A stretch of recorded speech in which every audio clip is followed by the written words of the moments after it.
کدی آؤ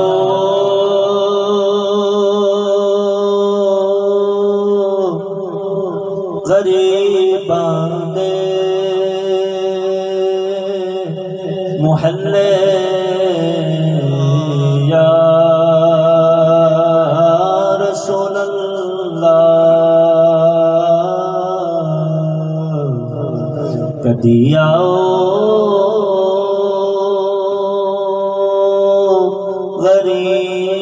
غریباں دے محلے یا رسول اللہ گناہگاراں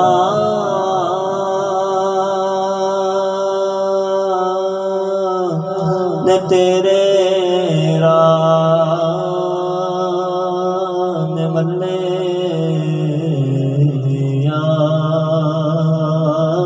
رسول اللہ کدی آؤ غریباں دے محلے یا رسول اللہ دکھا دو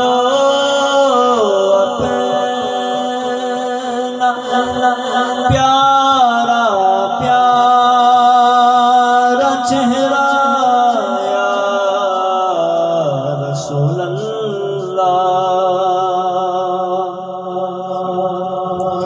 دکھا دو میری قسمت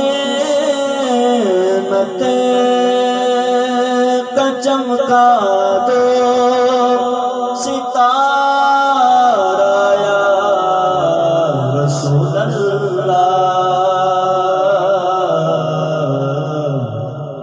دکھا دو اپنا پیارا پیارا چہرہ یا رسول اللہ دکھا دو اپنا چہرہ پیارا پیارا یا رسول اللہ کدی آؤ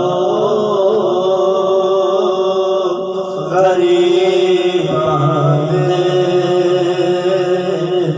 محلے یا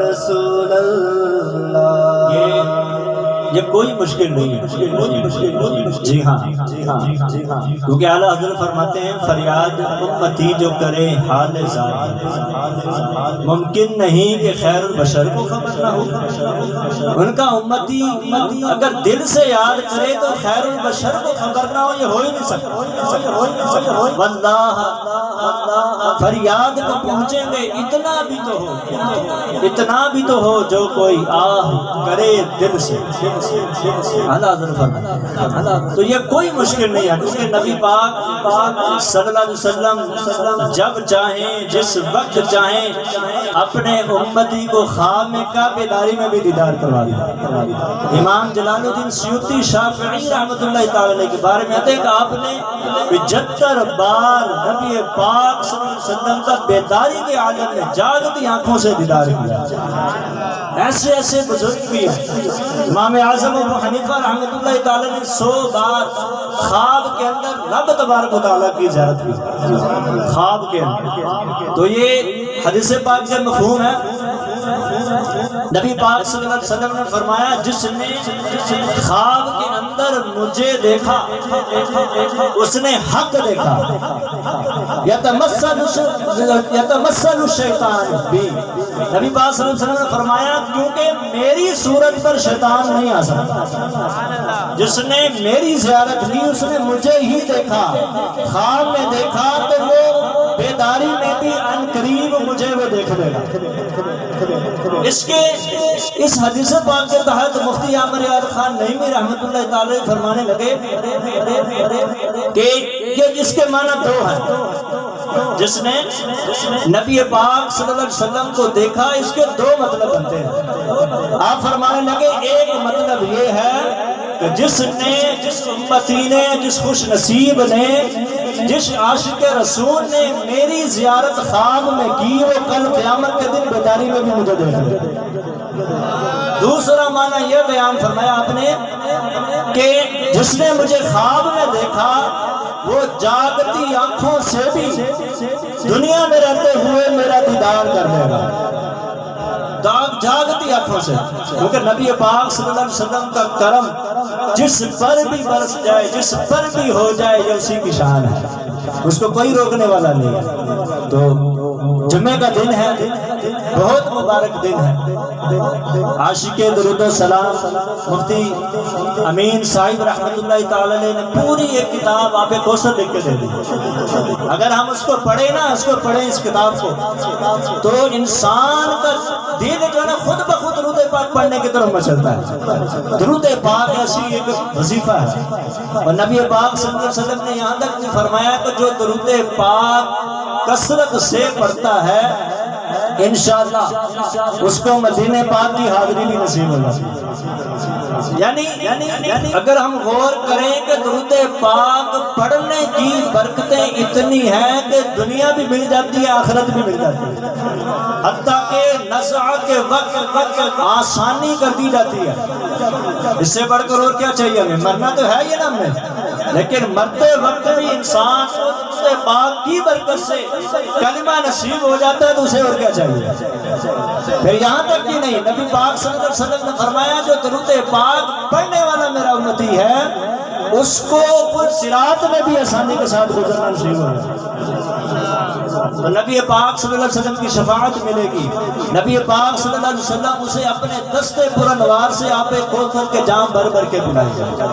تو درود پاک کی بڑی فضیلت ہے، بڑی برکت ہے۔ تو ہم خواہش رکھیں، دل میں تمنا رکھیں کہ ہم جس پاک نبی صلی اللہ علیہ وسلم کا دیدار کرنا چاہتے ہیں، جس ہستی کی ہم محفل سجا کے بیٹھے ہیں، کہ ہم اس کی تمنا بھی تو رکھیں گا کہ میں نے بھی، یا اللہ یا رسول اللہ، میں نے بھی آپ کا دیدار کرنا ہے۔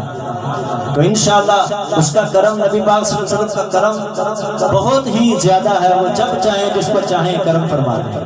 ایک بار صحابہ کرام ایک پاک کی بارگاہ میں حاضر تھے، تو نبی پاک صلی اللہ علیہ وسلم نے فرمایا کہ صحابہ تم تو مجھے دیکھ کر ایمان لائے ہو، تم نے تو مجھے دیکھا ہے اور دیوانے ہو گئے، لیکن ایک امت وہ بھی ہے جو ان قریب آئے گی، وہ ان کا ایمان آپ سے بڑھ کر ہوگا، یعنی آپ سے بھی صحابہ۔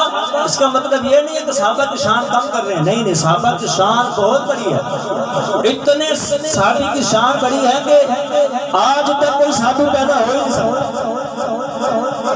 وہ کہتے ہیں نا کہ میں نبی جیسا ہوں، تو صحابی پیدا نہیں ہو سکتا تو نبی تو پیدا ہونے کی دور کی بات ہے، صحابہ پیدا نہیں ہو سکتے ابھی تک، کیونکہ صحابہ کی شان اتنی ہے کہ سارے کتب، سارے ولی، سارے غوث اکٹھے ہو جائیں، ایک صحابی کی شان کے برابر بھی نہیں ہو سکتا، اتنی شان ہے۔ تو صحابہ کرام سے نبی پاک صلی اللہ علیہ وسلم نے فرمایا، تو صحابہ کرام تو بڑی تعجب کے ساتھ یا رسول اللہ ایسا بھی ہوتا؟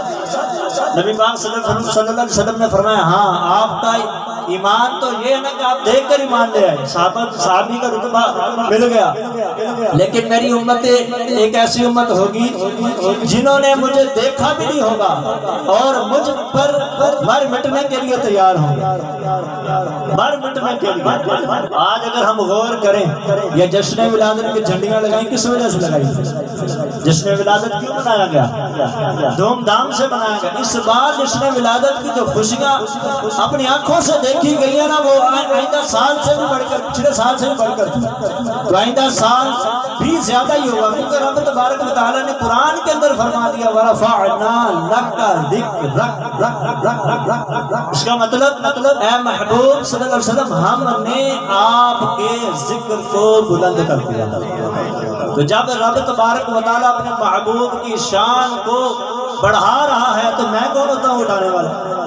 میری کیا مجال؟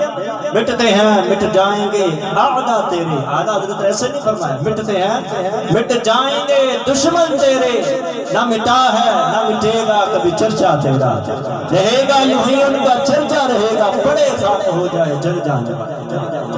آئیے مل کے پڑھتے ہیں پھر اس کے بعد کدی آؤ قریب آد محلے یا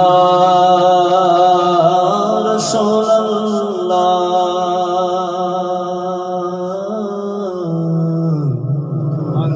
گناہگاراں نے تیرے ملے یا رسول اللہ. ایک بات اور ذہن میں آ رہی ہے، تو جب یہ روایت سنی نا حضرت ابن عباس رضی اللہ تعالیٰ عنہ، آپ سلطان المفسرین ہیں، آپ کی ایک تفسیر کی کتاب ملتی ہے تفسیر ابن عباس رضی اللہ تعالیٰ عنہ.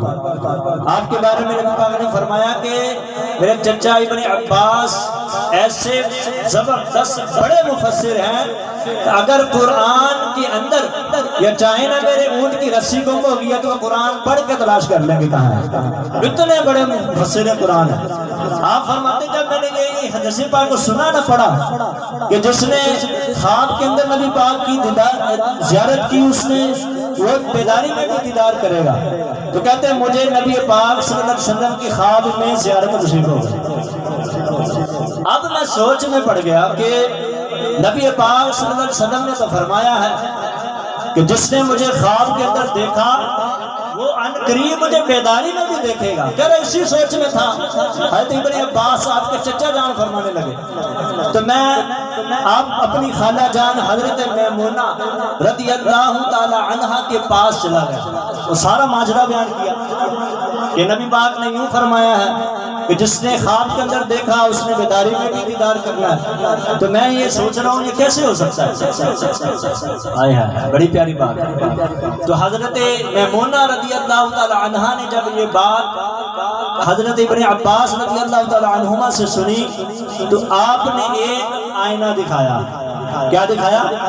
آئینہ، شیشہ دکھایا، آئینہ دکھایا.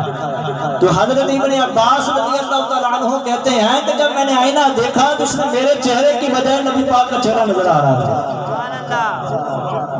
یعنی اگر ہم یہ کہیں آج جو کہتے ہیں کہ نبی کے جانے سے کچھ نہیں ہوتا، میں کہتا ہوں تجھ سے تو وہ آئینہ ہی اچھا ہے جس نے نبی پاک کے چہرے کو ہمیشہ کے لیے قبول کر لیا، اس کے بعد کوئی دوسرے کا چہرہ ہی قبول ہی نہیں کیا. ہم چہرہ دیکھتے ہیں آئینے کے اندر تو سائڈ پہ کر لیتے ہیں منہ تو آئینہ بالکل صاف ہو جاتا ہے، لیکن یہ آئینہ کتنا مبارک کتنا مقدس ہے اس کو بھی پتہ ہے. دیکھنے والی ذات امام الانبیاء کی ذات ہے. تو آپ نے اپنے اندر اس آئینے نے اس شیشے نے نبی پاک صلی اللہ علیہ وسلم نے جب اپنے آپ کو دیکھا تو اس آئینے نے ہمیشہ کے لیے اپنے اندر قبول کر دیا چہرے. تو نبی پاک صلی اللہ علیہ وسلم کو جب آپ نے آئینہ دیکھا تو آپ حیران ہو گئے کہ واقعی بیداری کے اندر بھی نبی پاک کی زیارت ہو سکتی ہے. تو یہ مشکل نہیں ہے، مل کے پڑھیے. گناہگاراں نے تیرے راہ نے ملے یا رسول اللہ. یقیناً آپ ہر عاشق کے گھر تشریف لاتے ہیں. یقیناً آپ ہر عاشق کے گھر تشریف لاتے ہیں. میرے گھر میں بھی ہو جائے چراغاں یا رسول اللہ، میرے گھر میں بھی ہو جائے چراغاں یا رسول اللہ، کدی آؤ غریباں دے محلے یا رسول اللہ، اگرچہ لاکھ پاپی ہیں مگر بدکار کس کا ہے، اگرچہ لاکھ پاپی ہیں مگر بدکار کس کا ہے، تمہارا ہے تمہارا ہے تمہارا یا رسول اللہ، تمہارا ہے تمہارا ہے تمہارا یا رسول اللہ، کدی آؤ غریباں دے محلے یا رسول